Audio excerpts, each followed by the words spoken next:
Monggo ngatur saking Mas Priyo kali Mbak Febi.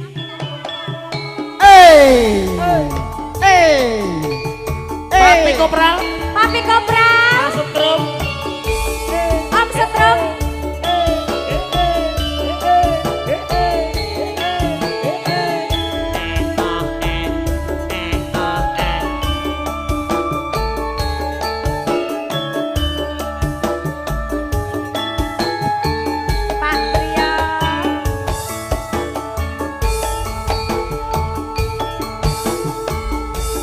Aduh wong ayu nalikane sepisan ketemu Om Setrum. aneh kono kae gawang-gawang angel dilaleki.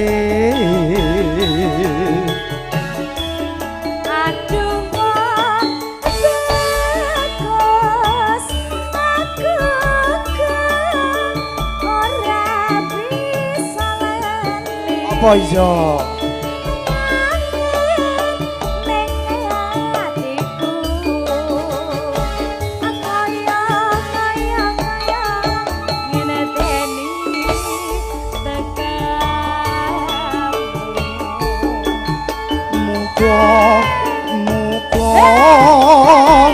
Gusti tansah amarna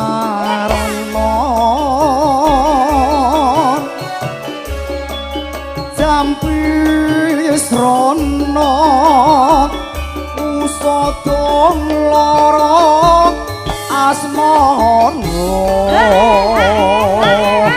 hae jar Pak Priyo. Restu Irama. Pak Priyo. Aku ki sakjane, aku ki aja mbok celuk-celuk ngono kuwi, engko ndak Mbak Zor. Aku pembantune kae lho yo. Oh, nggih alhamdulillah. Alhamdulillah. Nah, Sembah nuwun Mas. lah kae iki bosku kae. Oke to, Pak. Aku mau ki rene iki ceritane iki dicangking karo iki. Dicangking Iki karo kan Mas bosku. Iki bos? Lah aku pembantu ki kon nyanyi lah Bayar, piye? Biasanya ki sing bayarke bose. Iya, Engko tak bayarke SE 15.000 kok. Ndang. Masa MC ni kon anu wis rene wae. Alah wis jan. Aku rada ora percaya nek iki bos. Lah bos tuku tenan lho. Mobil iki telu.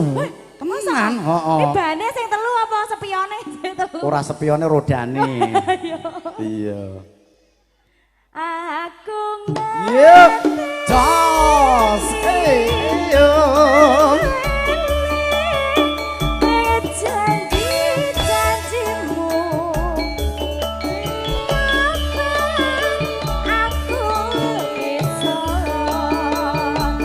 nambani rasa. Mas Andri melu joget rene to yo. Ayo yo.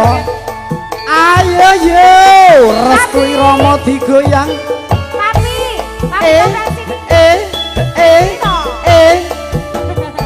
nanti joget lo.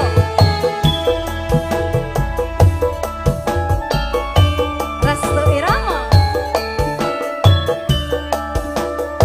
Sini papi.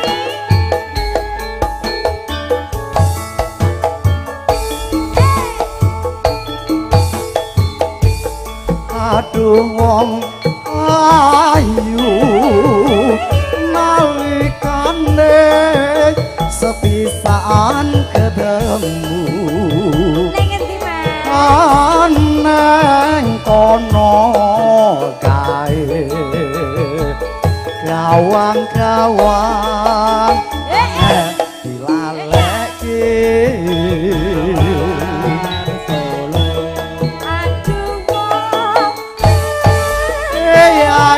Ayo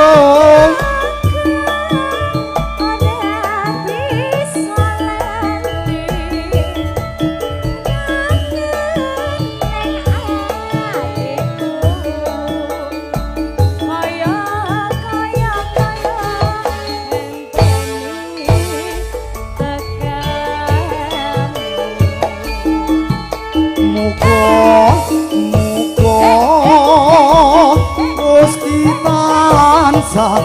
hamarno